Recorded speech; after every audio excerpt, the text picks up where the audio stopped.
Bismillahirrahmanirrahim. Assalamualaikum warahmatullahi wabarakatuh.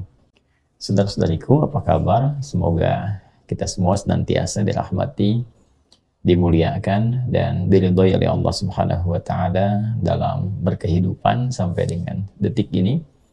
Di Indonesia, bagian barat dari Bekasi, Kajian Aqsa Al-Quran Sunnah Solution menyapa Anda sekalian. Alhamdulillah, hari ini malam Jumat telah memasuki 10 Sya'ban 1444 Hijrah, bertepatan dengan 2 Maret ya, masih di 2 Maret 2023 Masehi. Semoga sekali lagi dalam tayangan ini kita semua senantiasa diberkahi dan dirahmati oleh Allah Subhanahu wa Ta'ala.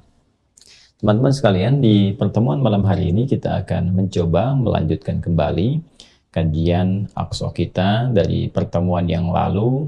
Saya janjikan ingin menyempurnakan dulu bahasan di Al-Baqarah ayat ke-30 sebelum kita memulai pendalaman dan persiapan untuk mulai mengkaji materi-materi seputar Ramadan, sehingga insya Allah masuk di bulan Ramadan telah siap dengan pengetahuan yang cukup, yang insya Allah bisa kita aplikasikan dalam bentuk ibadah-ibadah yang terukur, yang diharapkan menjadi amal soleh yang diridhoi oleh Allah Subhanahu wa Ta'ala.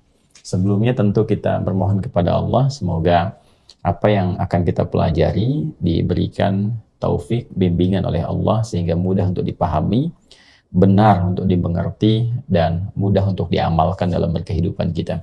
Kita juga mendoakan semoga saudara-saudari kita yang berkehidupan sampai detik ini, namun belum beriman dimanapun ia berada, berkenan diberikan kekuatan, kemampuan oleh Allah Subhanahu wa Ta'ala untuk bersyahadat sebelum wafat kembali kepada Allah Subhanahu wa Ta'ala. Semoga para pelaku maksiat diberikan kemampuan untuk bertobat dan mengganti setiap perbuatan-perbuatan yang salah dengan perilaku-perilaku yang saleh yang lebih berkah dan mulia dalam pandangan Allah Subhanahu wa Ta'ala. Baik, di pertemuan yang lalu kita telah membahas pemula dari Quran surah ke-2 Al-Baqarah di ayat ke-30. Dari pengantar yang telah kita kaji, kita mendapati kesimpulan bahwa penciptaan manusia bukan sekedar penciptaan biasa, tapi juga penetapan akan satu misi yang sangat istimewa, sehingga Allah Subhanahu wa Ta'ala mencipta makhluk baru yang bukan malaikat, bukan jin. Saya katakan baru karena sebelumnya sudah ada malaikat, sudah ada jin. Lalu untuk menyempurnakan tugas khusus misi mulia ini, Allah tidak memilih malaikat, tidak memilih juga jin, tapi menugaskan sosok baru, makhluk baru bernama Bashar, yang kita terjemahkan dengan manusia, dan diawali tentunya oleh manusia pertama, yaitu Adam alaihissalam. Penamaan Bashar seperti diulas di pertemuan yang lalu ditemukan di Quran surah ke-15 Al-Hijr di ayat ke-28, wa idh qala rabbuka lil malaikati inni khaliqum basyara, ya. Baik, dan dengan pembuka yang sama namun berbeda di pemberian atau penekanan fungsi. Jika di Quran surah 15 ayat ke-28 sebagaimana pernah kita ulas menekankan pada penciptaan, maka di Quran surah kedua Al-Baqarah menekankan pada pemberian fungsi serta misi pada makhluk yang telah tercipta, karena tidak ada satupun ciptaan Allah yang sia-sia, yang hampa makna. Maka di Al-Baqarah ayat yang ke-30 Allah Subhanahu wa Ta'ala menekankan pemberian misi dari penciptaan manusia ini, sekaligus memberikan sebuah kesan yang istimewa untuk kita syukuri. Karena ini kalau kita ngaji di beberapa kitab tafsir merupakan urutan ketiga dari pemberian nikmat dari Allah Subhanahu wa Ta'ala. Jadi kalau kita urutkan dari nikmat-nikmat sebelumnya yang kita dapati dari mulai ayat ke-20, 21 ya sampai kemudian ke-25, bagaimana Allah menciptakan kita dengan memberikan peluang beraktivitas mulia sehingga bisa ke surga. Lalu sampai ke ayat 29 untuk menuju misi yang baik itu, mencari amal soleh, kemuliaan yang bagus yang diridhai sehingga bisa mendapati surga. Allah Subhanahu wa Ta'ala memberikan fasilitas di bumi dengan sangat luar biasa, semua didesain untuk mendukung misi manusia. Nah, lalu yang ketiganya, nah apa misi yang dimaksudkan? Saking istimewanya, saking agungnya, malaikat harus mengetahui, jin yang pada masa itu telah tercipta juga mesti mengetahui untuk menunjukkan betapa istimewanya misi ini. Jadi ada 3 nikmat yang ingin Allah berikan motivasinya kepada kita, yang ingin Allah tunjukkan sebagai kemuliaan kita semua, dan yang ketiga ini adalah tentang bagaimana manusia diberikan tugas yang sangat istimewa, sangat mulia sebagai khalifah fil ard. Wa idh qala rabbuka lil malaikati inni ja'ilun fil ardi khalifah. Saking istimewanya misi ini, maka malaikat mesti mengetahui, jin juga mesti mendapatkan bagian informasinya, dan di pertemuan yang lalu kita telah ulas dengan begitu dalam tentang makna khalifah fil ard. Khalifah dari kata khalafa kita telah uraikan bahwa pertama memiliki makna saling menggantikan. Jadi kehidupan kita di muka bumi ini akan saling menggantikan satu dengan yang lainnya. Orang tua akan digantikan oleh anak-anaknya, demikian oleh cucunya. Jabatan tidak akan ada yang abadi, akan saling menggantikan. Demikian fitrah kehidupan. Kalau tidak kita tinggalkan dunia duluan, maka dunia meninggalkan kita. Selesai, pulang. Jabatan juga demikian. Ada waktunya purna tugas akan digantikan oleh yang lain. Tidak akan ada yang abadi. Itu sistem kehidupan di muka bumi ini, yang sifatnya dikenal dengan nama dunia, dan pernah kita ulas dengan begitu dalam. Karena itu, kita harus menyiapkan generasi-generasi terbaik di semua level kehidupan. Baik secara pribadi, di keluarga misalnya, anak-anak mesti lebih baik dibandingkan orang tuanya, karena tantangan di masa depan itu lebih kuat dibandingkan dengan tantangan masa kini. Demikian pula dalam konteks kehidupan misalnya berbangsa, bernegara. Kita harus siapkan anak-anak bangsa, generasi-generasi kekinian lebih baik dibandingkan dengan kita yang hidup sekarang. Karena tantangan mereka di masa depan itu akan lebih kompleks, dinamikanya lebih kuat.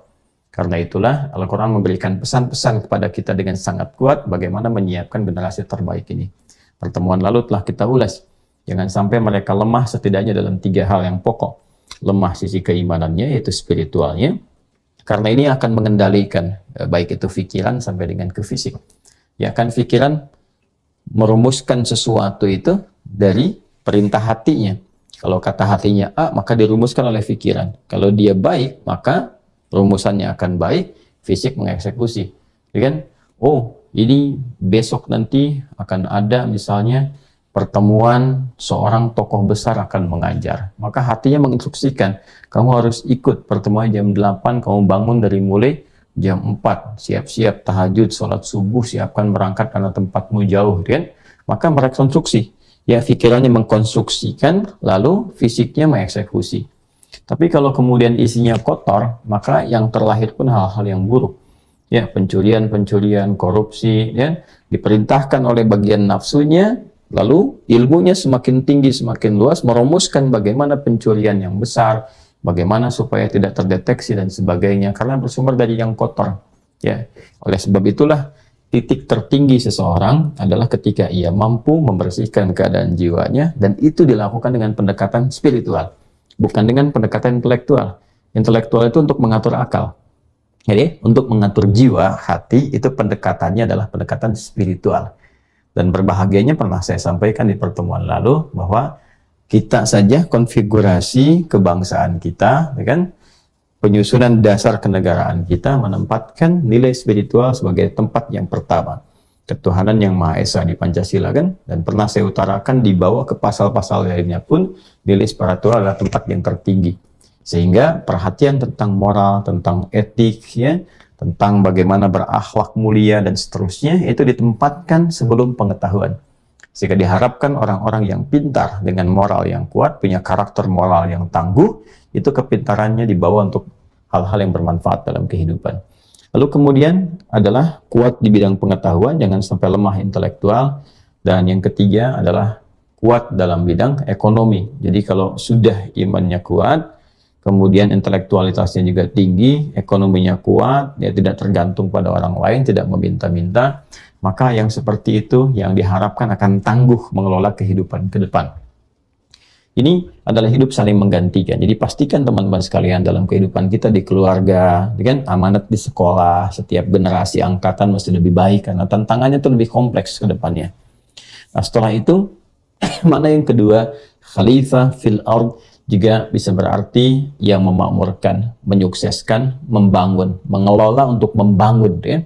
Mengelola untuk membangun. Di sisi ini penting sekali untuk saya tekankan sekali lagi, walaupun telah diulas di pertemuan yang lalu, bahwa kata al-ard, walaupun secara global dipahami sebagai ya bumi seutuhnya, kalau dalam konteks tempat kita bernaung sekarang, atau dunia dalam sifatnya secara luas, kita ini adalah masyarakat global, masyarakat dunia yang berpartisipasi menjaga ketentraman, yang berpartisipasi untuk bisa saling memakmurkan, membantu menyukseskan, kan?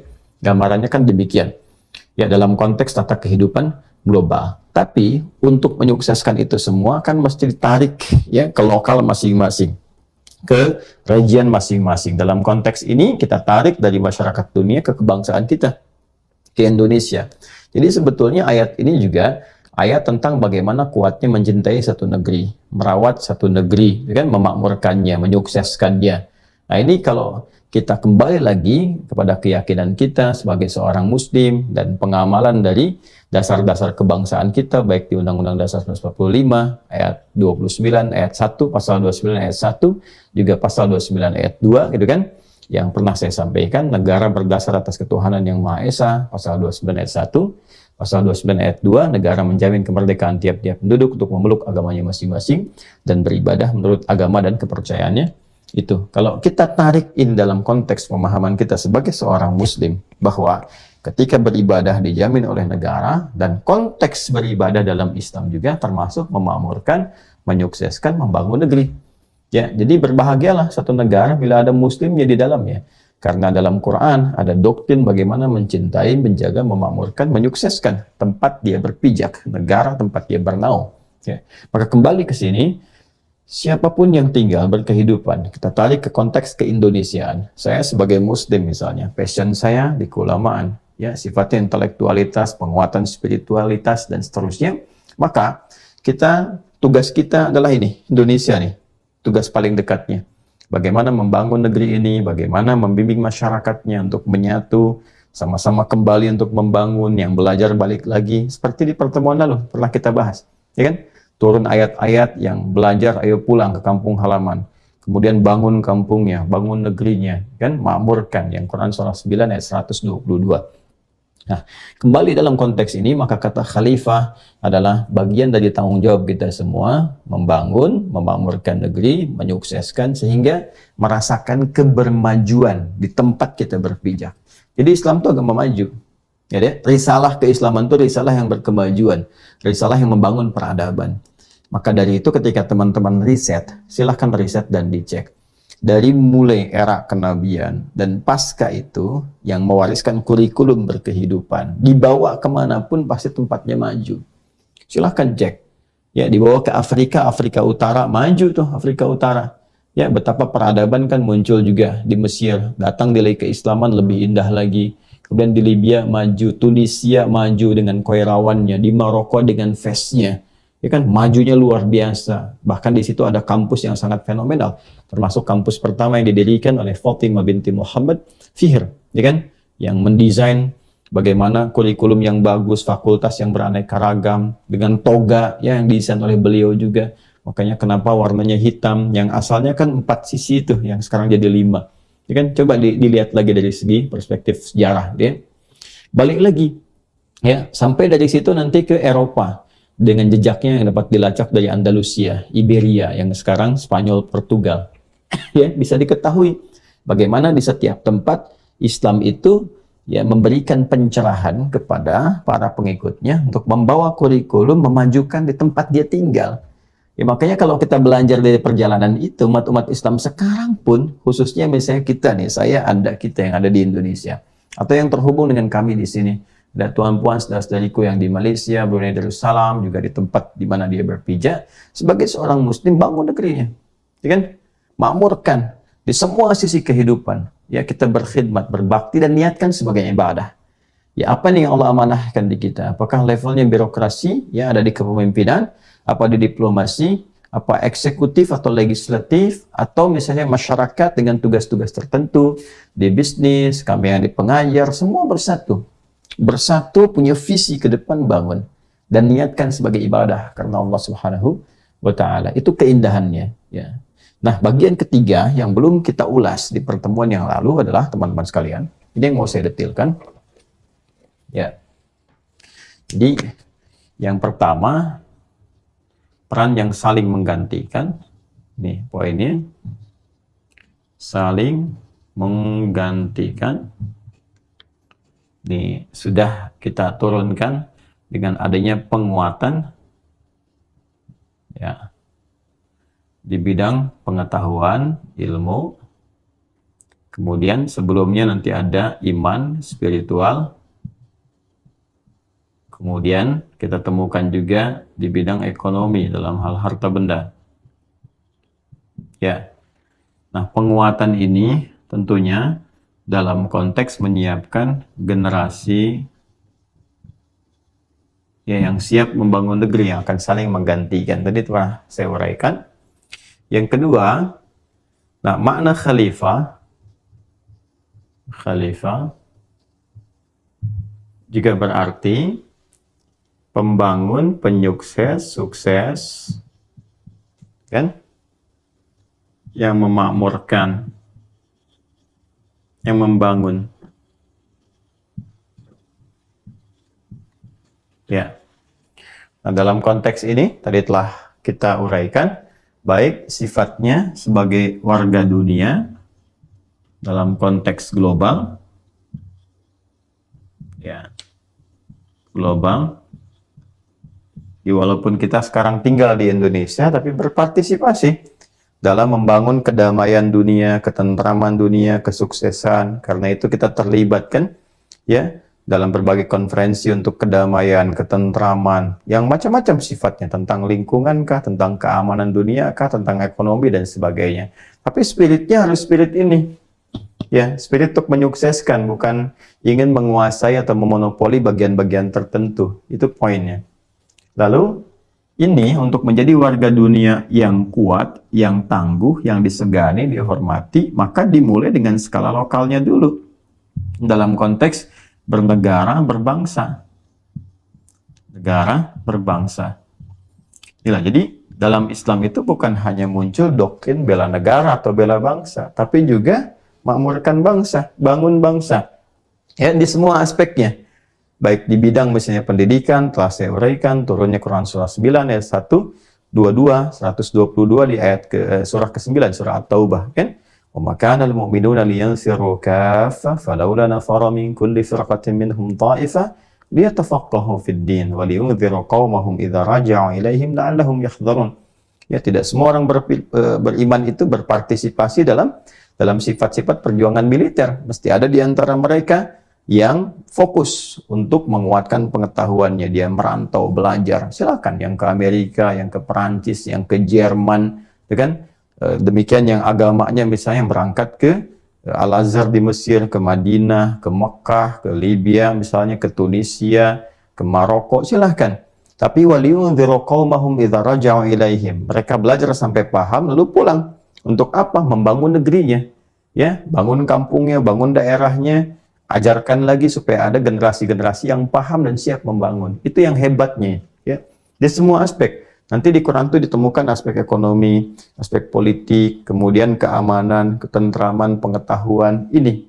Ya, dan nanti oleh para ulama kita disatukan jadi satu bab, satu topik namanya Kitabul Imarah, tata kelola negara. Ya, bagaimana, dan nilainya universal. Nilainya universal, mau dipakai kemanapun, itu pasti nggak akan keluar dari sifat-sifat demikian. Karena Allah yang berikan bimbingannya, bukan kreasi manusia. Ya, makanya Barat pun nggak malu. Barat nggak malu untuk meng-copy paste itu. Bahkan sampai detailnya. Ya, di ayat pengetahuan misalnya, ayat tentang riset. Risetnya apa saja, itu Barat pun mengambil juga spiritnya dari situ, lalu meriset.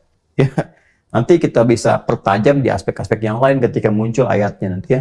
Ya, nanti meriset secara astronomis misalnya, ya, tentang langit, melihat benda-benda langit dari mulai asteroidnya, ya, kemudian ke planet-planetnya, dari mulai sampai ke bintangnya, ya, sampai ke matahari, sampai ke rasi dan sebagainya. Itu riset, itu ada. Sampai ke hewan pun di Quran ada. Fala yanzuruna ilal ibili kaifa khuliqat. Sebagaimana unta pun jadi objek riset. Bisa kebayang nggak? Ya, daratan, lautan, di langit, di bumi, mineralnya diriset dan sebagainya, gunung-gunungnya banyak ayatnya sekali. Ya, dan disitulah tantangannya bagi seorang muslim. Jadi menjadi muslim itu otomatis seharusnya jadi pintar gitu. Jadi muslim itu pintar, jadi muslim itu taat, muslim itu positif, membangun hatam toleransi dalam bentuk yang baik, yang positif ya. Ini gambarannya. Lalu yang ketiga, maknanya ini ya. Ini juga berarti sesuatu yang berkah, membawa manfaat. Berkah, membawa manfaat. Ya. Maksudnya apa? Sepanjang berkehidupan di bumi itu, inni ja'ilu fil ardi, ya, fil ard. Sepanjang berkehidupan di al-ard itu, di tempat yang kita pijak, sekarang kita ada di bumi, gitu kan? Berpijak di berbagai tempat, belahan dunia yang berbeda, maka hadirkan segala aspek yang bermanfaat. Ya, kalau ini kan sifatnya membangun nih, ya, menyukseskan. Kalau ini lebih kepada membawa nilai-nilai positif dalam berkehidupan. Bahkan detilnya nanti dari ujung kepala sampai ujung kaki.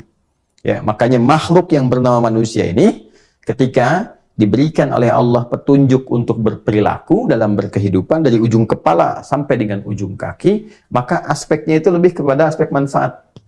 Ya, contoh misalnya kalau berpikir, dari mulai berpikir tuh, dari kepala kita tuh. Ya, berpikirlah yang positif. Ya, maka kita kenal pikiran positif disebut dengan husnudzan, positive thinking, ya kan? Ya, maka disandarkannya kepada Allah kan? Ya, husnudzan lillah, berprasangka baik karena Allah. Maka ukuran Allah yang dipakai. Bagaimana berprasangka kebaikan, baik pada orang lain, pada sebuah konsep, atau memulai sesuatu dari aura yang positif. Nah, sudut pandang positif ini yang menenangkan kepada jiwa kita, sehingga keluar ide-ide yang cemerlang. Ya, jiwa yang tenang melahirkan ide yang cemerlang, aktivitas yang gemilang, ya, dan turunan-turunan yang lainnya. Nah, ini poinnya teman-teman sekalian. Ya, tidak boleh berprasangka buruk, menggibahkan orang, bikin hoax, la yaghtab ba'dukum ba'da, jangan gibah dan turunannya. Jadi pikiran turun ke mata, kan? Misalnya turun Quran surah ke-24 ayat 30. Sering saya sampaikan untuk perempuannya ayat 31. Qul lil mu'minina yaghuddu min absarihim. Katakan pada pria beriman, juga perempuan beriman, pandangannya melihat yang positif, yang baik saja.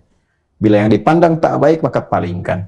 Anda bisa bayangkan dari mulai berpikir, memandang, kan? Ya, memandang sampai bertutur, bicara gitu, sampai ke ujung kaki, sampai ke kaki melangkah. Itu dibimbing oleh Al-Quran, didetilkan oleh hadis-hadis Nabi Muhammad SAW untuk berperilaku yang baik, perilaku yang mulia, ya. Dan akumulasi semua ini pelatihannya disebut dengan takwa itu. Bagaimana kita bisa mengeksplor semua karakter moral yang baik dalam tubuh kita menjadi karakter kinerja dari ujung kepala sampai dengan ujung kaki. Itu nanti konsepsinya kita temukan dengan bahasa takwa itu. Ya, makanya kita diminta banyak sekali dalam Al-Quran untuk bisa meningkatkan takwa. Bertakwa yang serius, meningkatkan takwa. Ya ayyuhalladzina amanu taqullaha haqqa tuqatih. Al-Imran ayat 102. Ya, semua orang beriman, tingkatkan takwamu dengan serius, dengan sungguh-sungguh. Lalu puasa, nanti kita puasa kan Ramadan untuk apa? La'alakum tattaqun, meningkatkan takwa. Kita sholat pun pembuktian takwa. Dzalikal kitabu la raiba fihi hudal lil muttaqin. Alladzina yu'minuna bil ghaib wa yuqimuna shalah. Salat sebagai pembuktian iman untuk meningkatkan apa? Takwa. Nanti apa hasilnya dari takwa ini? Ya, peningkatannya pada kebaikan. Ya, siapa yang takwanya bisa optimal, bisa positif, maka lebih mudah menemukan jalan keluar. Wa may yattaqillaha yaj'al lahu makhraja. Dari jalan keluar rezeki pun datang dengan mudah. Wa yarzuqhu min haitsu la yahtasib. Pengetahuan bisa datang. Wattaqullaha wa yu'allimukumullah.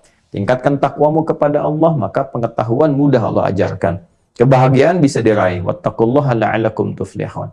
Ya, karena itu konstruksi penciptaan kita bahkan secara fisikal itu mengarahkan kepada aspek-aspek yang baik, bermanfaat.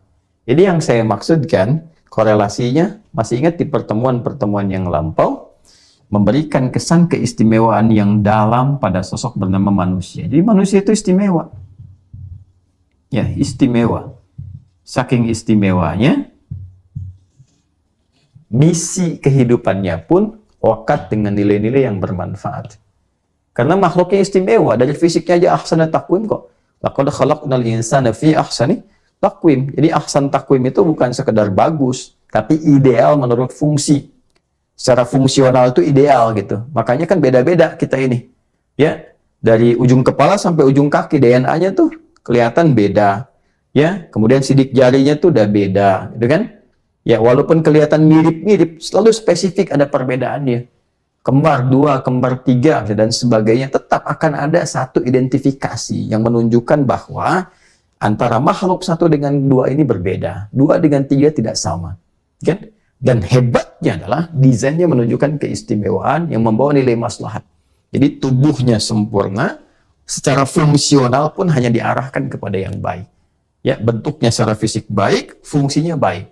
Karena itulah kebaikan yang melekat kepada sebuah fungsi, ya itu disebut dengan takrim namanya. Dari kata karoma, dasarnya karoma memuliakannya, takrim kemuliaan yang melekat, ya memuliakan sesuatu dengan cara yang sangat indah. Ya, maka Allah Subhanahu wa Ta'ala ketika memberikan kesan memuliakan hambanya kita manusia dengan cara yang sangat indah sehingga melebihkan makhluk manusia ini dari semua makhluk yang tercipta, itu langsung Allah lekatkan dengan keagungan dirinya. Di Quran surah ke-17 ayat 70. Ya. Quran surah 17 Al-Isra di ayat yang ke-70. Walaqad karramna, pakai na tuh, Bani Adam. Ya, dan sungguh aku tegaskan, lamnya taukid, kodnya tahqiq. Aku jamin, aku tegaskan kata Allah demi keagunganku. Naknya di situ ta'zimun nafsi li ta'zimi sya'ni. Ya, pernah sering saya utarakan. Menunjukkan keagungan Allah untuk mengangkat satu keagungan informasi yang disampaikan. Jadi saking pentingnya informasi itu, Allah menampilkan keagungannya. Walaqad karramna Bani Adam. Sungguh dengan keagunganku, ya aku muliakan dengan sangat istimewa semua anak keturunan cucu Adam, manusia itu. Wa hamalnahum fil barri wal bahr. Dan kami tetapkan kehidupan mereka itu akan banyak dilakukan di daratan, di lautan, ya kan? Wa razaqnahum minat thayyibat. Karena mereka itu orang-orang yang mulia, rezekinya pun kami tetapkan mesti yang baik-baik. Gak boleh sembarangan. Makanya diharamkan mencuri, diharamkan korupsi, diharamkan menipu. Ya, haram itu dari kata hurmah, sering saya sampaikan. Hurmah itu hormat, ya diserap ke dalam bahasa Indonesia, sesuatu yang terhormat, yang mulia. Ya, kita itu hormatkan karena memuliakan, ya kan? Makanya ada hukum haram untuk menjaga kehormatan supaya tampil mulia.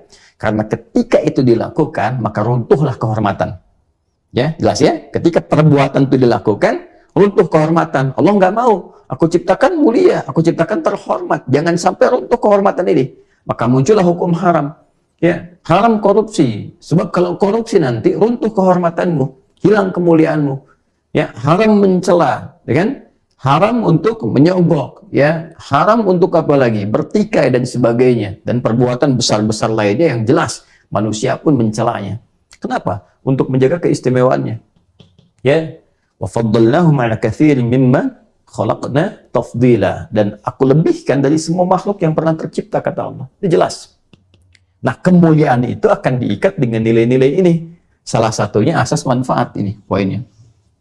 Ya, makanya di dalam konteks berkehidupan pun, ketika kita diberikan usia untuk menjalani kehidupan, misi kita sebagai khalifah di al-ard, di bumi itu, yang membangun, yang memakmurkan, ya kan? Kemudian juga yang saling menggantikan, juga memberikan manfaat, maka batas usianya itu disebut dengan ajal. Jadi nggak semuanya, ya, yang tinggal di bumi ini, ya, satu pun tidak akan pernah ada yang abadi sifatnya. Pasti akan meninggalkannya. Ya, dan batas hidupnya disebut dengan ajal namanya. Ya, contoh Quran surah ke-7 ayat 34. Walikulli ummatin ajal. Setiap generasi yang berkehidupan di bumi, bukan hanya 1-2 orang, itu punya batas waktu berkehidupan. Fa'idza jaa ajaluhum, fa'idza jaa ajaluhum, maka bila telah tiba batas waktu itu, la yastakhiruna sa'ata wa la yastaqdimun, tidak akan ada kemampuan bagi kita untuk bisa menunda atau berkeinginan memajukan, tidak. Pas begitu tiba waktunya selesai, berpulang kita. Nah, apa kaitan dengan pembahasan di poin ketiga ini? Nah, kita tidak tahu di titik mana kita berpulang. Itu rahasia yang Allah jadikan sifatnya gaib, tidak diketahui, supaya kita selalu satu bersiap setiap saat. Itulah kesan yang ditampilkan para ulama kita. Kalau terfikir untuk berbuat salah, berbuat maksiat, bayangkan wafat pada saat itu. Sehingga kita tetap menjaga kehormatan diri dengan cara yang baik. Merasa disaksikan oleh Allah. Sehingga muncul sifat ihsan. Itu cara mempraktekannya. Yang kedua, kita termotivasi untuk terus meningkatkan bekal. Ya, kalau kita tahu kan waktunya makin mepet nih. Aduh, waktunya makin mepet kan, makin banyak kan yang dikerjakan. Ya kan? Nah, coba Anda kalau mau gampang gini, misal. Yuk dikasih 1 juta ya. Diberikan waktu cuma 5 menit tapi harus habis misalnya. Ya, saya berikan Anda di mall tertentu atau di pasar, beli apa aja, habiskan 1 juta dalam 5 menit.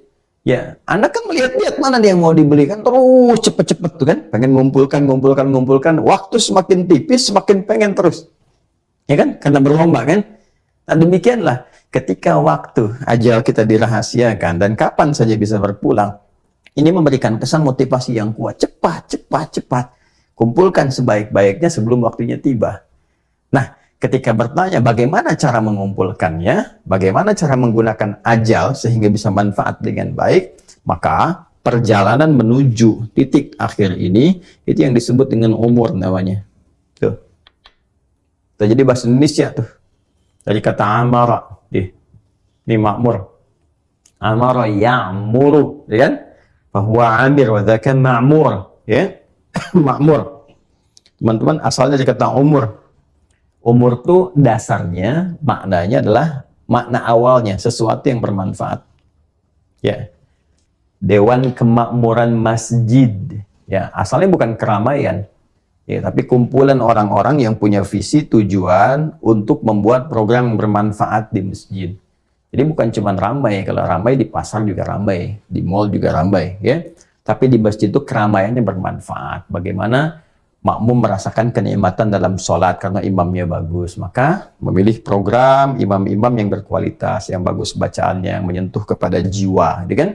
Kemudian kajian-kajian yang bermanfaat sehingga orang merasakan manfaatnya dan seterusnya. Lalu disitulah disusun, ya, bagaimana menyusun misalnya program-program yang baik, kemudian juga menyusun pengurus-pengurus yang baik, yang punya visi yang benar untuk menghadap kepada Allah, untuk beribadah. Jadi kepentingannya proyeksinya bukan dunia, akhirat. Salah kalau bawa proyek dunia ke dalam konteks kemasjidan. Ya, mau bentuknya di Dewan DKM-nya, Dewan Kemakmuran, atau di yayasannya. Kalau sudah membangun masjid, visinya itu untuk ibadah, bukan untuk dunia. Kalau dibawa ke dunia, pasti di situ rentan terhadap persoalan-persoalan. Ya, rentan sekali. Balik ke sini teman-teman sekalian. Maka kata dasarnya adalah umur. Nah, ini yang sering kita artikan dengan usia itu. Ya. Kenapa disebut dengan umur? Untuk memberikan kesan bahwa dari sekian lama kita berkehidupan, berapa manfaat yang sudah dihasilkan. Ini seringkali saya sampaikan. Ya, jadi kalau ada yang bertanya misalnya, berapa umurmu? Saya jawab, umur saya misalnya 39 tahun ya di tahun ini. Maka itu secara tidak langsung dititipkan pertanyaan itu kepada pihak kedua yang ada di hadapan kita untuk memberikan kesan, hei engkau selama 39 tahun, berapa manfaat yang sudah keluar di pikiranmu, di pandanganmu, di telingamu, di lisanmu, berapa kali bicara yang kurang bagus, dan sebagainya. Maka jadikannya sebagai pengingat teman-teman sekalian. Ya, jangan-jangan 70 tahun, ya belum sempat baca Quran, baca Qurannya belum baik kan? Jangan-jangan 60 tahun, sholat aja belum optimal. Bagaimana persiapan pulang? Sementara cita-citanya Firdaus. Nggak tanggung, pengen bersama Nabi lagi. Ya, tapi bekalnya kurang optimal. Maka khalifah fil ardh, dia mencoba menampilkan sisi manfaat, baik bagi personal, bagi komunal di keluarganya, bagi bangsa, bagi negaranya. Secara pribadi, semua tindakan perilaku yang bermanfaat, dibawa kemanapun membawa manfaat, sehingga menghasilkan nilai-nilai kebaikan yang berkemajuan. Ini gambaran dasarnya teman-teman sekalian, ya. Jadi paham ya kalau disebutkan maknanya khalifah fil ardh, ini gambarannya. Ya, jadi sudah saling menggantikan, sukses makmur membangun, berkah membawa manfaat. Jadi orang Islam itu kemanapun yang dibawa spiritnya adalah spirit-spirit kemuliaan. Spirit-spirit kebaikan, spirit-spirit berkemajuan dimanapun dia dan jadi apapun ya. Kalau Anda misalnya jadi ahli ekonomi, maka bawa manfaat. Ahli politik bawa manfaat, ahli hukum bawa manfaat, ya ahli ilmu bawa manfaat. Jadi apapun yang didapatkan, dapatkan nilai kebaikan yang sempurna sehingga membuka semua ruang-ruang kebaikan. Karena itu orang Islam kemanapun sifatnya disebut dengan fatah, membuka. Ya, fatah itu membuka nilai kebaikan. Jadi hadir dimanapun dia menjadi sosok yang baik. Ini gambarannya, ya. Nah, dalam hal menjunjung tugas mulia ini, ya, dalam hal mempraktekannya dalam konteks kehidupan di dunia ini, maka ternyata ada satu hal yang sangat penting sekali yang sudah dikonfirmasikan oleh malaikat sejak kita tercipta. Dan sangat menarik konfirmasi itu karena dikhawatirkan, malaikat merasa khawatir dari bagian ini ada satu bagian di sisi manusia yang bisa menghambat, bahkan alih-alih membangun, bisa membawa malapetaka dan merusak, bahkan menumpahkan darah. Ya, apa itu? Dan dari mana malaikat bisa memberikan konfirmasi atau bertanya kepada Allah ya tentang hal demikian? Kita akan lihat setelah menunaikan salat Isya berjamaah. Salat Isya dulu, ya sudah tiba waktunya. Kita tunaikan salat, kemudian amalan sunnahnya, baru kita lanjutkan kembali kajian kita. Subhanakallahumma bihamdika asyhadu an la ilaha illa anta nastaghfiruka wa natubu ilaik. Alhamdulillahirabbil alamin. Kita lanjutkan ba'da Isya. Assalamualaikum warahmatullahi wabarakatuh. Bismillahirrahmanirrahim. Assalamualaikum warahmatullahi wabarakatuh. Alhamdulillah wassalatu wassalamu ala Rasulillah wa ala alihi washabbihi wa man walah. Wa ba'd. Saudara-saudariku dimanapun Anda berada, kita telah menunaikan salat Isya berjamaah beserta amalan sunnah yang menyertainya. Kita bermohon pada Allah Subhanahu wa taala semoga salat yang telah ditunaikan diterima oleh Allah Subhanahu wa taala dan seluruh doa-doa kita dijawab dengan sempurna insyaallah. Demikian bagi teman-teman yang berada di wilayah bagian bumi manapun, bila telah mendekati waktu salat, tinggalkan dulu tayangan ini, tunaikan salat, mohon doakan kami semua dan silahkan dilanjutkan bila telah tuntas itu dikerjakan. Kita sambungkan kembali di pembahasan tadi menjelang Isya. Kita telah tutup dengan fungsi manusia dalam bagaimana merawat kehidupan di muka bumi ini, membangun, menyukseskan, memakmurkan, bahkan menata setiap aktivitas sehingga bernilai di sisi Allah Subhanahu wa taala. Dalam proses pelaksanaan misi ini ada sesuatu yang sangat menarik sebelum itu dijalankan oleh Adam alaihissalam dan tentunya sampai ke kita sebagai anak cucunya. Ada satu pertanyaan dari kalangan malaikat yang menyampaikan kepada Allah Subhanahu wa taala tentang keadaan-keadaan dan kemampuan manusia ini dalam konteks menjadi khalifah di bumi, pembangun, pemakmur yang saling menggantikan satu dengan yang lainnya. Seperti diketahui bahwa misi mulia ini oleh Allah diviralkan sebelum memulai tugas utamanya itu, baik di kalangan malaikat ataupun sebagian jin yang ada pada masa itu. Di Quran surah kedua Al-Baqarah di ayat ke-30, wa idh qala rabbuka lil malaikah. Dan ini agak menarik ya, di sini sangat jenius menurut saya. Di sini Imam Fakhruddin Ar-Razi dalam kitabnya Mafatihul Ghaib atau Tafsir Al-Kabir, ya, beliau punya kitab ini Tafsir Al-Kabir atau Mafatihul Ghaib dari Al-Imam Ar-Razi. Bukan hanya penafsir, tapi beliau juga seorang pemikir, ya, seorang filosof juga, dan punya konstruksi pemikiran yang sangat luar biasa dari segi ilmu mantik atau ilmu logika, dan juga pemahaman dari bahasanya sangat luar biasa, sehingga dari kata idh itu sudah diurai. Ya, jadi kalau kita bahas di sini, ya, qala al-muallif rahimahullah ta'ala, bismillahirrahmanirrahim, i'lam anna hadhihi al-ayah dalatun ala kayfiyati khalqati Adam alaihi salam wa ala kayfiyati ta'zimillahi ta'ala iyyahu fayakunu dhalika in'aman 'aman ala jami' bani Adam fayakunu hadha huwa ni'matu thalithah min tilka an-ni'am al-'ammah allati awradaha fi hadha al-mawdi' thumma fihi masail. Ya, ini konfirmasi dari yang saya terangkan tadi. Jadi artinya kita tidak menerangkan dari persepsi pribadi, tapi ada jalur sanad yang berkesinambungan. Ya, beliau menyampaikan, ketahuilah bahwa ayat ini menunjukkan tentang dari cara penciptaan Adam alaihissalam dan bagaimana Allah mengagungkan, gitu kan, dari proses penciptaan ini dengan memberikan misi kepada Adam, ya, dan ini menunjukkan nikmat yang sangat luar biasa kepada seluruh anak cucu Adam, sekaligus menegaskan bahwa ini nikmat ketiga. Masih ingat ya? Dikonfirmasi keterangan saya, ini nikmat ketiga dari runtutan ayat yang telah kita bahas. Dari nikmat berkehidupan yang Allah tetapkan kepada kita, nikmat menyiapkan dunia dan seisinya untuk memberikan fasilitas demi menyempurnakan misi kita, dan nikmat bagaimana Allah memviralkan ya misi ini dengan cara yang sangat mulia, dengan cara yang sangat agung di hadapan kalangan malaikat dan sebagian jin yang ada pada waktu itu. Ini menggunakan metodenya sinekdok ya pas pro toto, sebagian mewakili keseluruhan. Di bahasa Indonesia demikian. Jadi ada totem pro parte, ada pas pro toto. Ya, kalau totem pro parte keseluruhan untuk mewakili sebagian. Misalnya menunjuk kepada kita dengan nama manusia, ya kan? Ya, itu namanya totem pro parte. Atau kalau dalam konteks negara misalnya di pertandingan sepak bola nanti Indonesia akan melawan Malaysia. Kan tidak semua orang Indonesia melawan semua orang Malaysia, kan tidak. Ya kan? Ini pertandingan ini hanya sebagian klub-klub saja dari sepak bola itu, yaitu namanya totem pro parte. Sebaliknya kalau menggunakan sebagian seperti ayat ini, disebutkan malaikat karena yang banyaknya malaikat, jinnya sebagian, maka mencakup keseluruhan. Nanti jinnya akan ada di mana, komentarnya ditemukan ayat berikutnya.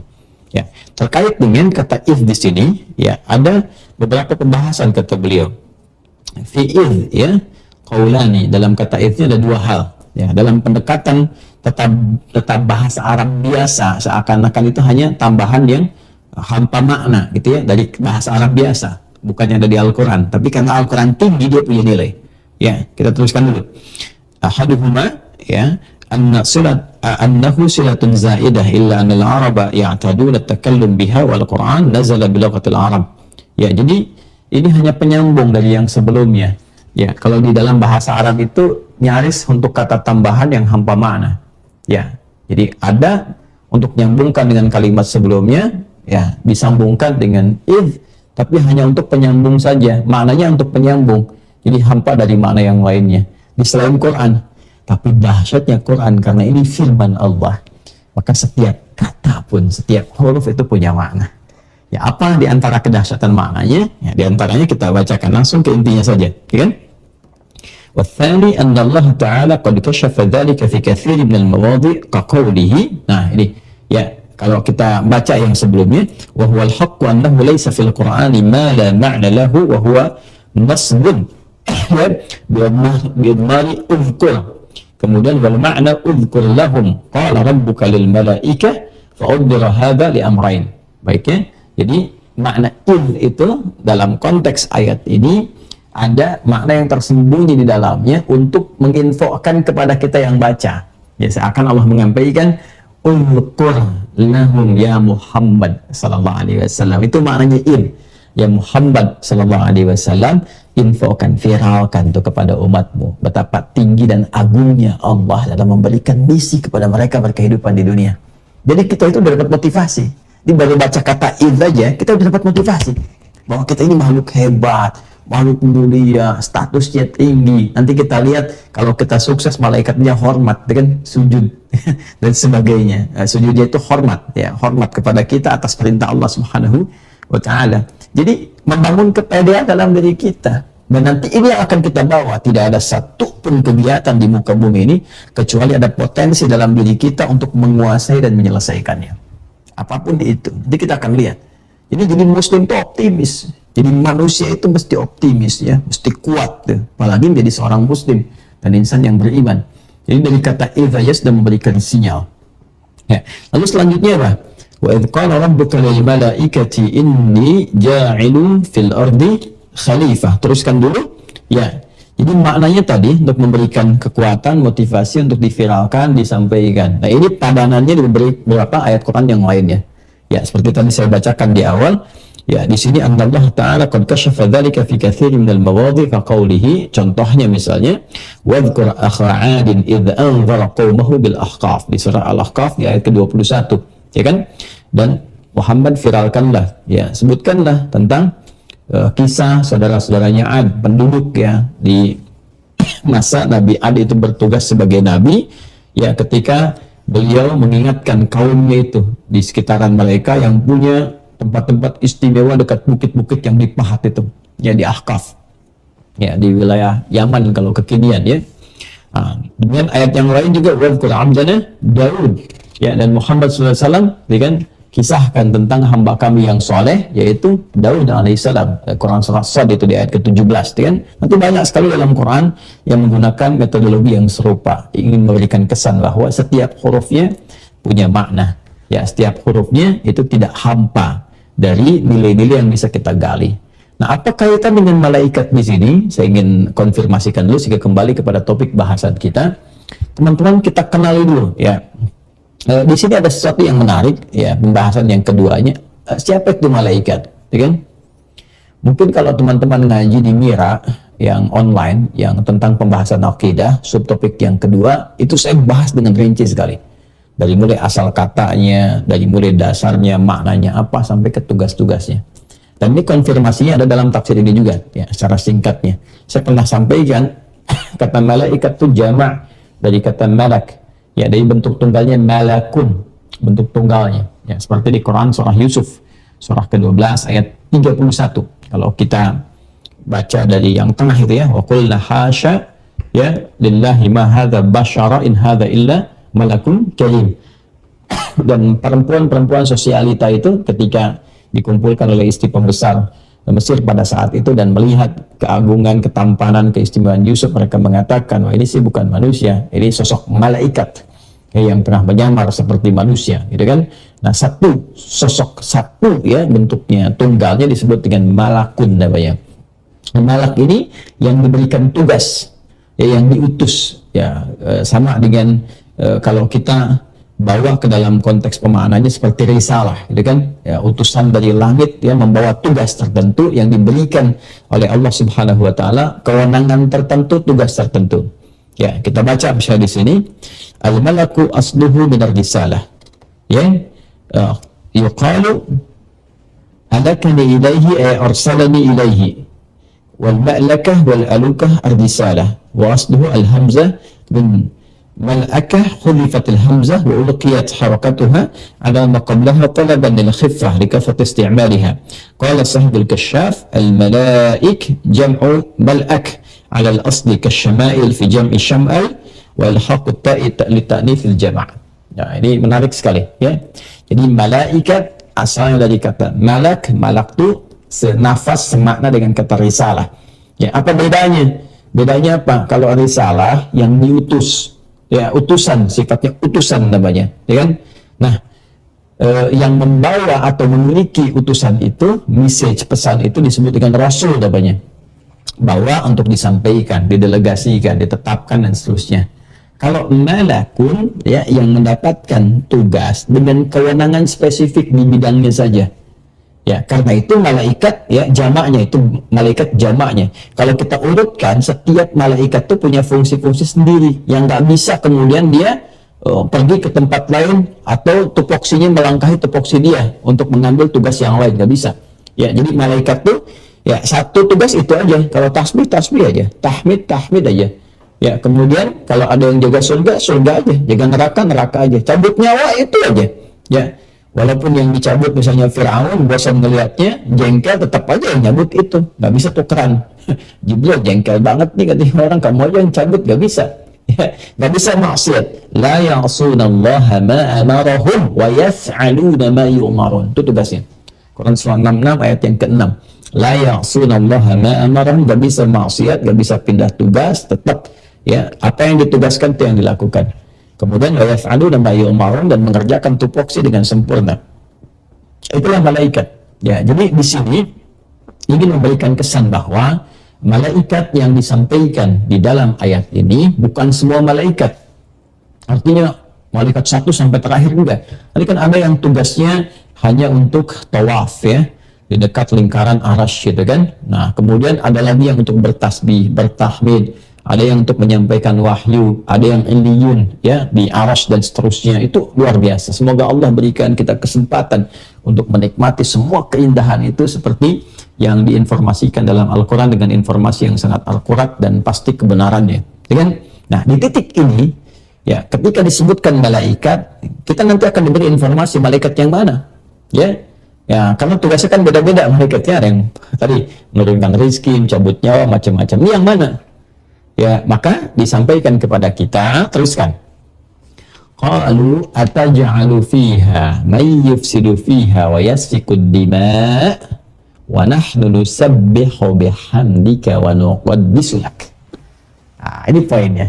Nah, jadi ketika Allah memfirmankan kepada malaikat, memviralkan fungsi yang sangat istimewa, sangat mulia ini, ada sebagian malaikat yang bertanya kepada Allah, meminta penjelasan. Bukan protes ya, awas nih. Ada sebagian orang mau maknai protes, tidak. Kalau protes itu maksiat namanya. Protes itu sudah ada nafsu. Sedangkan malaikat diciptakan tanpa nafsu, dengan takwa saja. Makanya semuanya bagus, semua baik. Malaikat nggak ada yang ada yang buruk.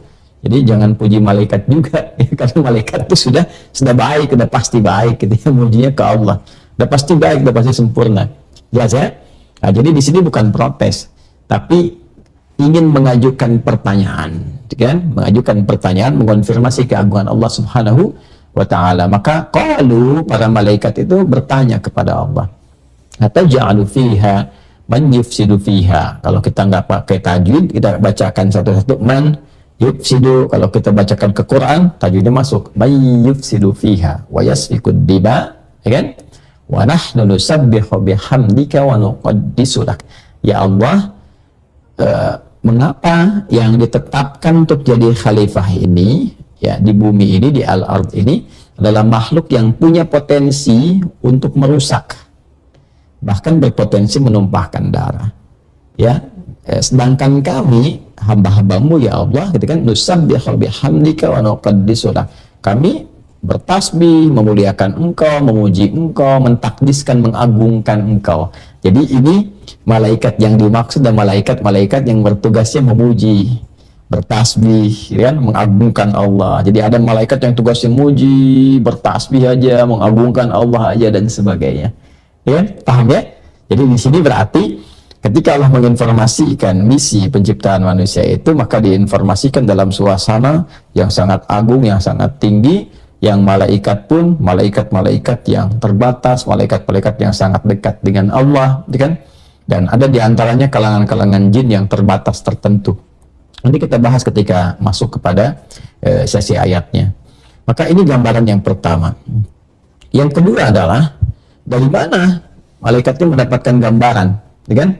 Sehingga dia bertanya, mengapa yang diberikan tugasnya ini mesti makhluk baru, bukan makhluk seperti kami yang memang dedikasinya sudah terlihat hanya untuk beribadah, memuliakan Allah, gitu kan, dan mengagungkan dan sebagainya. Maka ini sesuatu yang indah, mudah bagi Allah untuk menerangkan langsung tanpa menghadirkan pertanyaan malaikat ini. Tapi kenapa dihadirkan dalam ayat ini? Untuk memberikan penguat pada keagungan misi kita sebagai manusia. Gitu. Jadi Allah tuh ngasih motivasi kepada kita, ya, hamba-hambanya, manusia, gitu kan.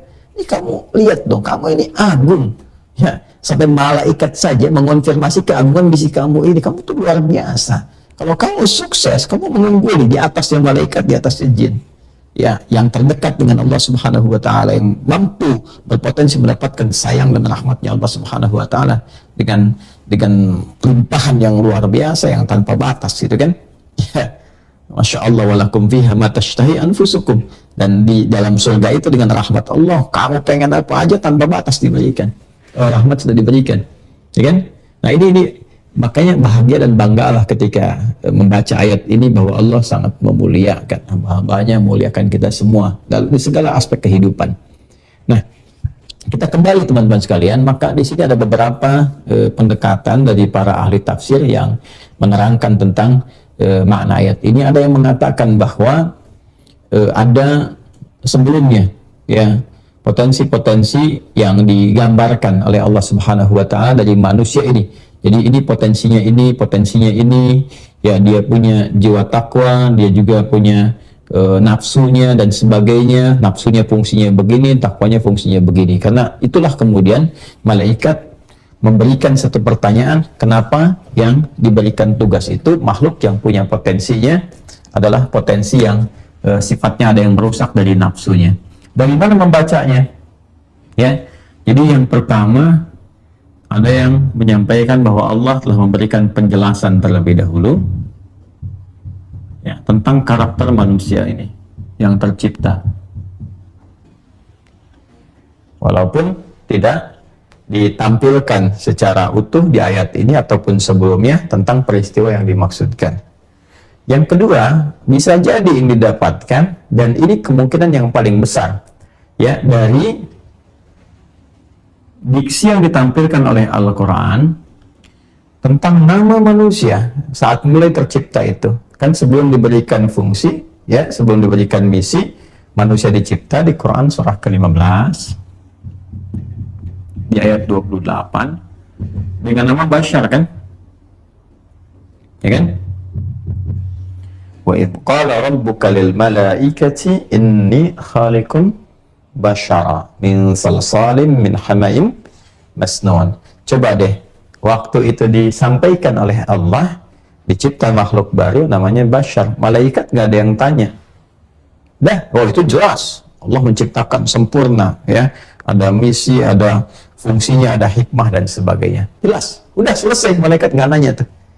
Ya, tapi ketika mereka diinfokan misinya apa, kan? Kenapa fungsi diciptakan manusia ini? Lalu mereka bertanya, kenapa Bashar yang diberikan tugas itu, ya Allah? Ya, ada apa di balik makna Bashar ini? Secara singkat, dan pernah saya utarakan sampai ke detailnya.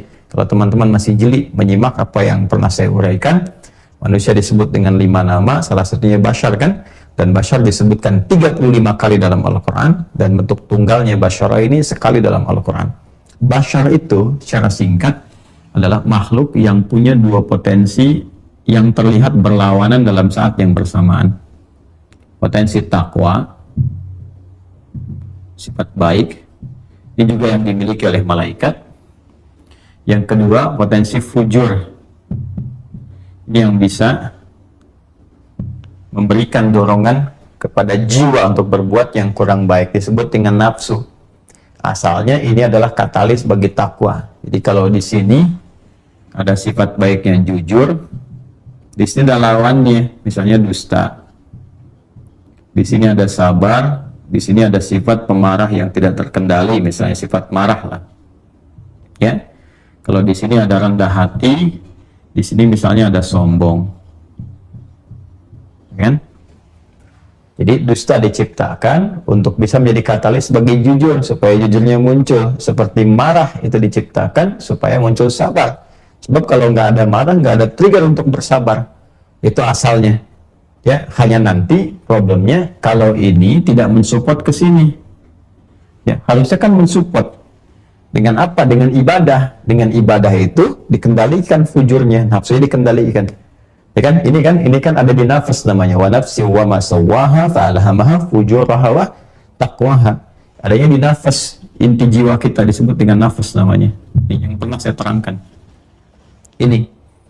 Nah, di inti jiwa itu ada dua bagian. Kalau kita kan di kimia ada proton dan neutronnya gitu kan, positif dengan negatif. Kubunya kan selalu begitu. Ya kan saling mensupport. Kalau positif aja kan baterainya nggak nyala, ya kan? Harus ada positif dengan negatif kan? Itu gambarannya. Nah, jadi kalau misalnya ini saja ini nggak akan nyala, kalau ini aja udah malaikat aja. Kalau ini ya hewan saja. Ya kalau ini dua-duanya saling mengisi, itulah Bashar, itulah manusia. Asalnya untuk mensupport ini, bisanya lewat ibadah nanti. Makanya ketika kita sholat, kan untuk menekan ini. Inna sholata tanha 'anil fahsya wal munkar. Ini ditekan, diarahkan ke sini. Supaya optimal ininya. Makanya orang ibadah menjadi semakin baik. Gak percaya silakan. Orang kalau sholatnya udah bagus, pasti jadi baik. Baca Qur'annya bagus, pasti baik. Ya, kecuali yang nggak benar sholatnya nggak bagus, sholatnya nggak optimal, gitu kan? Nah, ini pasti akan berpengaruh kepada ini. Maka ini akan pecah, berdiri sendiri. Karena disupport oleh setan nanti. Ya, setan memberikan provokasi ke sini supaya tidak mensupport ini takwa, tapi dia punya jalan sendiri ke nafas, sehingga dari nafas keluarlah perbuatan buruk disebut dengan su namanya. Ya, su. Ini yang di Quran surah ke-12 ayat 53. Wa ma ubarri'un nafsi innan nafsa la'ammaratun bisu. Kita nggak bisa menjadikan diri kita itu suci sepenuhnya karena ada nafas di dalamnya fujur. Nah, fujur mendorong kepada apa? Perbuatan su, perbuatan yang buruk. Nah, ini provokasinya setan, provokatornya dari setan nih. Ya, misalnya, hardik kan ada bisikan tuh ya. Hardik. Nah, ini masuk nih ke pikiran kita dari jiwa keluar, maka keluar kata-kata kotor. Kalau sudah keluar tuh su namanya. Nafas ketemu su disingkat nafsu. Kan? Jadi nafsu ini. Illa ma rahimah rabbi, kecuali yang dirahmati oleh Allah Subhanahu wa taala. Makanya kita tekan dia lewat ibadah supaya peluang setan mengecil tipis hilang sehingga optimal yang ini. Nah, yang mensupport kita untuk mengoptimalkan itu malaikat. Ya, malaikat nanti ada luar biasanya lah dari sini ya. Ini disebutkan 88 kali malaikat, setan juga disebutkan 88 kali. Ya, jadi sempurna sekali dari semua keterangan yang disampaikan oleh Al-Quran. Nah, kembali ke sini teman-teman sekalian, karena bashar ini, ya kan, desainnya adalah perpaduan para takwa dengan fujur, ya, dari fujur dia bisa melahirkan nafsu. Nah, nafsu ini potensinya merusak kalau tidak digunakan dengan benar, ya, kalau tidak digunakan dengan benar dia bisa merusak. Dan benar kan yang terjadi kekinian, ya, atau ja'alu fiha may yufsidu fiha, yang bisa merusak. Sekarang banyak kerusakan didapatkan karena apa? Karena ketidakmampuan mengendalikan nafsu. Kata-kata yang merusak, pikiran merusak, tindakan merusak. Punya hartanya digunakan untuk merusak. Punya ilmunya digunakan untuk merusak dan sebagainya. Kenapa? Kurang kontrol ini. Dominan ini nafsunya. Wa yasfikud dima, menumpahkan darah. Betapa sekarang kayaknya ringan sekali mengeksekusi nyawa orang lain. Membunuh, menumpahkan darah, merampok, dan Allahu Akbar, saya tak bisa membayangkan ya. Coba deh, saya mohon sekali itu yang mengelola TV-TV dan konten-konten, deh, tolong diperbaiki konten-kontennya. Ya, jangan konten-konten tertentu yang tanpa sensor seakan menginspirasi orang untuk berbuat jahat. Saya sedih gitu lihat berita itu kok jadi makin begini gitu.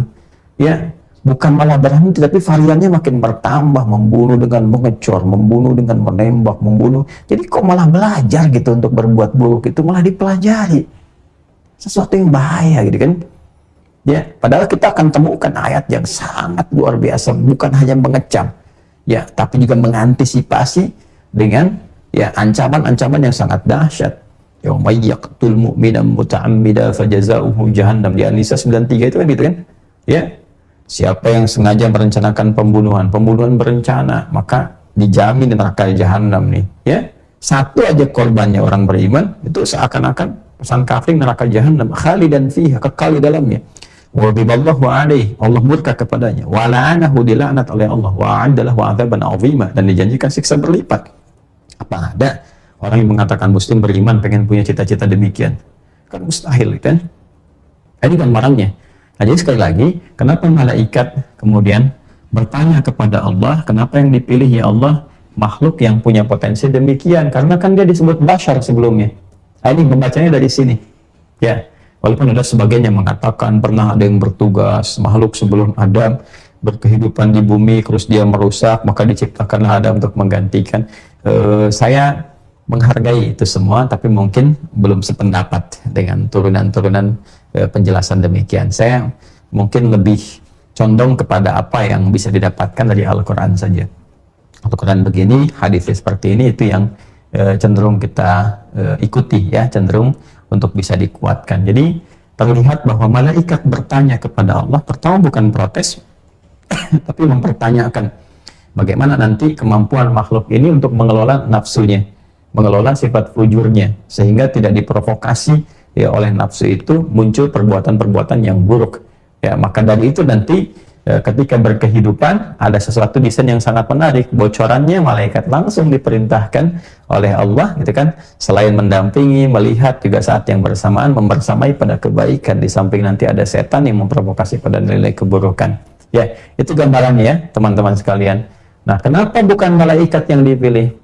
Karena ternyata untuk menjadi khalifah di bumi, pemakmur, penyukses, pembangun, dan sebagainya, nggak bisa fungsi takwa saja.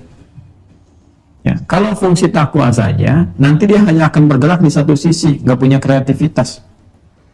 Ya, makanya malaikat kan tugasnya satu aja. Coba lihat, ya, yang sujud-sujud, yang nggak bangun-bangun. yang tasbih aja, ya. Coba yang cabut nyawa aja, maka kehidupan di bumi monoton nantinya, nggak akan ada kreativitas. Ya, siapa yang bisa membuat kamera kayak gini? Ya, tersambung siaran kayak gini, bisa live streaming. Mana malaikat nggak bisa bikin live streaming begini, karena fokus hidupnya berbeda gitu, orientasi pekerjaannya itu berbeda. Ya, kemudian tidak ada orientasi seksual yang bisa melahirkan keturunan dan sebagainya. Malaikat kan yang menikah, jadi kan. Terus malaikat dengan nafsu itu kan nggak ada keinginan yang variatif, makanya nggak bisa bikin sesuatu. Nafsu itu kan kalau diarahkan ada yang positif ya, kalau bisa diarahkan nafsu makan, bikin ibu-ibu kan menu-menu yang berbeda-beda, gitu kan. Oh, dari buah-buahan jadi jus, jadi macam-macam, jadi bangunan tinggi, megah, indah dan sebagainya. Harus ada makhluk baru. Kalau malaikat aja nggak bisa, nanti monoton, nggak ada kreativitas dalam kehidupan, kan? Tapi indahnya jawaban Allah di sini menjadi pelajaran akhlak yang sangat dalam. Allah saja sangat mengajarkan akhlak yang tinggi. Masa kita makhluk ya jauh dari nilai-nilai itu. Allah juga langsung mengatakan, kalau kamu yang saya tugaskan monoton nanti bumi, kamu cuma turun buat sujud, gak bangun-bangun. Siapa yang memakmurkannya? Ya, tapi jawabannya nggak begitu.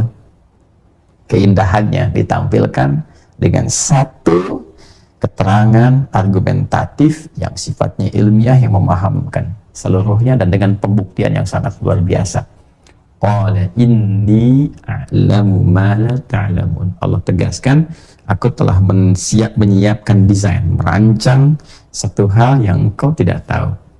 Ya, aku maha mengetahui. A'lam tuh jadi isim tafdil dari kata alima. Kalau kita ingin jadikan bentuk superlatifnya, lebih pakai hamzah depannya, ini tetap ain, lam, mim, tapi harokat di ainnya ini a, dia pindah ke depan, ke sini ke hamzah a, sehingga ini mati. Kemudian yang kasrah ini pindahkan ke depan jadi fathah, ke atas jadi fathah, ininya dhammahkan. A'lamu, afdalu, ahsanu, itu lebih artinya. Ya, kalau ke Allah maha, ya, ahsan sangat bagus, akram sangat mulia. Tapi kalau ke Allah, a'lam maha mengetahui, akram maha mulia, ya kan? Dan seterusnya. Qala, Allah menegaskan, ini, nah pakai ini. Sering saya sampaikan, kalau sudah pakai ini nggak boleh ragu kita.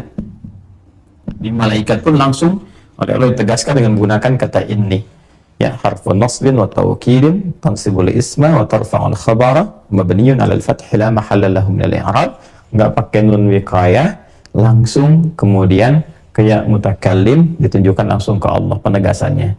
Ya, kalau bahasa kita hanya aku tegaskan, aku ini maha mengetahui.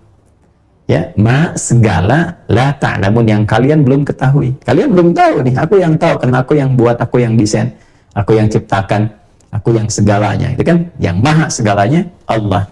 Maka ini jawaban sangat luar biasa. Yang pertama untuk menegaskan bahwa kenapa ditarik kepada Allah, bahwa semua desain penciptaan manusia dan semua fungsinya itu atas keagungan Allah. Sehingga ketika mengetahui itu atas ketetapan dan keagungan Allah, maka ketaatan yang muncul. Ya, kalau sudah itu prerogatifnya Allah, ya sudah, jangan disoal pencipta kita. Ya kan? Jadi sikap itu sudah ketaatan. Maka malaikat itu ditutup ruangnya oleh Allah, ya, ditutup ruang-ruang yang lain untuk diantarkan pada ruang ketaatan saja.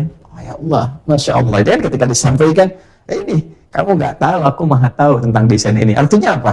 Untuk mengarahkan kepada semua hal yang terkait dengan Allah. Yang kedua, memberikan kesan kepada kita hambanya, pembaca Al-Quran, kurikulum hidup kita untuk belajar bahwa ada sesuatu yang Allah siapkan untuk kita. Kehidupan di dunia ini bukan cuma hidup, makan, tidur, bangun, gelap, berangkat, pulang gelap, tidur, meninggal, selesai. Tidak. Ilmu Allah menjadikan kehidupan kita itu bermakna. Ilmu Allah memberikan desain kurikulum kehidupan sehingga terasa semua value kehidupan yang kita lalui sampai berpulang kepada Allah. Kan? Nah, maka untuk menegaskan itu semua, ada satu hal yang sangat penting. Allah tidak mencukupkan pada kalimat ini. Aku yang tahu, kalian belum tahu. Kalau sampai di sini kalimatnya kan penasaran, kan? Tapi alasan-alasan argumentatif itu mesti didukung oleh pembuktian. Ini pun mengajarkan kepada kita, kalau kita punya satu pendapat, misalnya sebagai makhluk kita ya, atau satu kreasi, satu desain tertentu, jangan cukupkan ke, oh saya punya desain nih, ya, saya punya cita-cita, saya punya pendapat, saya punya rancangan nih. Jangan cukupkan sampai situ. Orang akan bertanya, apa tuh rancangan kamu? Gitu kan? Maka kita harus teruskan keterangannya. Oh ini sifatnya begini, argumentasinya begini, pembuktiannya seperti ini sampai orang yakin. Nah, Allah tak perlu meyakinkan makhluknya atas semua keputusan yang Allah tetapkan. Tapi supaya kita menyadari keagungannya, bagaimana Allah menyiapkan desain penciptaan kita, maka Allah terangkan kepada kita semua secara terperinci dengan alasan ilmiah, argumentatif, sehingga malaikat pun langsung sujud hormat kepada makhluk ciptaan Allah itu untuk mengagungkan Allahnya, bukan karena makhluknya. Enggak gitu. Nanti malaikat sujud kepada Adam bukan karena Adamnya, tapi untuk mengagungkan Allah yang telah mendesain semua itu, menciptakannya, dan dasar ketaatan itulah yang dijadikan sebagai alasan malaikat untuk menaati perintah Allah. Hormat, hormat. Makanya perintahnya langsung dari Allah, hormat, hormat untuk menaati perintah Allah Subhanahu wa taala. Nah, apa faktor ilmiah di sini? Ya, penjelasan yang disampaikan dan keterangan yang Allah kemudian jelaskan dengan sangat detail untuk mendukung sifat keistimewaan manusia yang dimaksudkan. Itu insya Allah kita akan bahas di pertemuan berikutnya. Ya, dan pertemuan berikutnya mungkin kita akan coba siapkan, bisa jadi setelah Ramadan teman-teman, karena saya menginginkan sebelum puasa, kan sebentar lagi ya insya Allah ya, setelah Ramadan sebentar lagi, kalau sekarang sudah 10 Sya'ban ya kurang lebih 20 hari ke depan kan ya sudah kita masuki bulan Ramadan. Karena itu kita berharap punya persiapan-persiapan yang cukup matang untuk mempelajari, mendalami kembali, sehingga Ramadan kita sibukkan dengan ibadah. Belajarnya telah usai, ya telah tuntas gitu. Kita insya Allah akan merumuskan kurikulumnya. Jadi barangkali saya tegaskan di malam ini bahwa kita akan rehasina dalam kajian di tafsir yang kita khususkan dulu ke kurikulum Ramadan. Ya, insya Allah yang perdananya nanti di Tanah Kusir ya, hari Sabtu ya. Ini malam Jumat besok saya insya Allah ada di Bandung. Yang akhwat mungkin ya, yang di Sab Muslimah 1:30 tuh mungkin segera posternya akan dipublikasikan. Besok saya di Bandung. Ini saya akan langsung berangkat ya teman-teman. Langsung berangkat ke Bandung, kemudian besok ke pagi kita mengajar, malamnya juga ke siangnya mengajar lagi, baru kemudian Sabtu insya Allah 7:30 jam 8 seperti biasa di Tanah Kusir. Materinya nanti spesifik untuk persiapan Ramadan ya, mungkin pengantarnya dari situ, nanti kurikulum lanjutannya di pertemuan-pertemuan malam Jumat kita atau nanti di kajian-kajian mira ya. Saya minta maaf tuh, harusnya desainnya sudah berlangsung dari Senin kemarin, tapi ada penyesuaian agenda yang memang harus dituntaskan. Nanti kita tata untuk menyesuaikan dengan baik. Nanti saya siapkan segmen khusus untuk itu semua. Nah, jadi di Sabtu kita akan mulai, siangnya mungkin di musyawarah, malamnya teman-teman saya akan terbang ke Jepang. Insya Allah mohon didoakan ya, mudah-mudahan lancar. Dan yang di Jepang, insya Allah kita berjumpa ya di kajian hari Ahad di Tokyo, kemudian selanjutnya di Osaka insya Allah ya. Mudah-mudahan kita bisa banyak mengeksplor berbagai hal yang bermanfaat dalam kehidupan kita yang kiranya bisa kami share. Itu yang pertama. Yang kedua, teman-teman sekalian, izin menyampaikan untuk Mira, saya sudah cek, ini kuotanya sangat terbatas. Mungkin saya lihat ada sekitar 50 atau 60-an lagi ya. Mungkin setelah selesai kita akan tutup. Teman-teman langsung aja ke Wah Corner tuh ya, di Wah Corner untuk dapatkan akun. Kalau sudah, kita tutup untuk bisa mengidentifikasi semua yang sudah masuk, kemudian kita menjadikan data yang sudah masuk itu terspesialisasikan, diklasifikasikan dulu sehingga diketahui spesialisasinya apa. Karena seperti yang saya sampaikan, nanti pasca Ramadan kan ada offline-nya juga ya. Kalau sekarang kita masih tersambung online dulu, dan mungkin nanti insya Allah ya di pekan sepulang dari Jepang saya akan mencoba untuk bisa Zoom ya dengan teman-teman sesuai dengan spesialisasinya, atau kita bikin yang umum dulu ya. Kemudian yang kedua, saya harapkan bagi yang sudah punya paketnya untuk hafalan itu dioptimalkan, karena Ramadan nanti insya Allah ada desain khusus untuk menghafal. Ada karantina yang khusus, ya, ada karantina yang umum yang nanti petunjuk-petunjuknya akan disampaikan pada teman-teman sekalian. Kemudian pekan depan dengan izin Allah insya Allah ada satu buku panduan yang saya siapkan untuk Ramadan, nanti akan saya infokan. Begitu selesai dicetak sudah ada, nanti saya infokan ke teman-teman. Nah, itu yang akan kita kaji sebagai persiapan Ramadan dengan izin Allah Subhanahu wa Ta'ala. Dengan segala kerendahan hati, saya ingin mengucapkan terima kasih sekaligus menegaskan bahwa peluang untuk wakaf di pesantren masih terbuka. Nah, ini ada waktu ke Ramadan sekitar 20 hari ke depan untuk menyempurnakan teman-teman, terutama yang area masjid, kemudian kelas dan asrama. Ya, karena kita harapkan nanti ada kegiatan yang akan diawali Ramadan dengan kegiatan terbatas, ya, setidaknya untuk i'tikaf dulu. Jadi kita harap kelasnya selesai, asrama selesai, masjid bagian bawah, ya, karena ini masih panjang sekali teman-teman sekalian, dan juga untuk investasinya sangat luar biasa, karena kita siapkan ini menjadi satu kebanggaan saat berpulang kepada Allah. Jadi kita wakafkan semua seperti saya sampaikan, tanahnya, bangunan, tempat dan sebagainya. Ada target yang akan kita speed up sampai dengan ke Ramadan. Teman-teman yang masih ingin berpartisipasi menanam saham akhirat di dalamnya, silahkan bisa langsung ke rekening Bank Syariah Indonesia BSI, ya kan? Nomor rekening 111, 3 kali satunya ya, 111 4444, 4 kali 4-nya 4444 142, 1114444 142 atas nama Yayasan Ma'had Islam Rafi'ah Akhyar, ya. Dan saya kira itu teman-teman yang bisa disampaikan di kesempatan malam hari ini. Semoga bermanfaat bagi Anda yang ingin tahu tentang program-program di Kiai. Lihat di deskripsi ya, di bawahnya ada banyak hal yang mungkin bisa kita gali. Terima kasih, semoga bermanfaat. Semoga Allah menyayangi kita semua dan mengampuni dosa-dosa kita. Allahumma taqabbal minna innaka antas sami'ul alim wa tub 'alaina innaka antat tawwabur rahim. Rabbana atina fid dunya hasanah wa fil akhirati hasanah wa qina adzaban nar. Wa sallallahu ala sayyidina Muhammad wa ala alihi wa sahbihi ajma'in. Wa akhiru da'wana subhanakallahumma wa bihamdika nashhadu an la ilaha illa anta nastaghfiruka wa natubu ilaik. Walhamdulillahi rabbil alamin.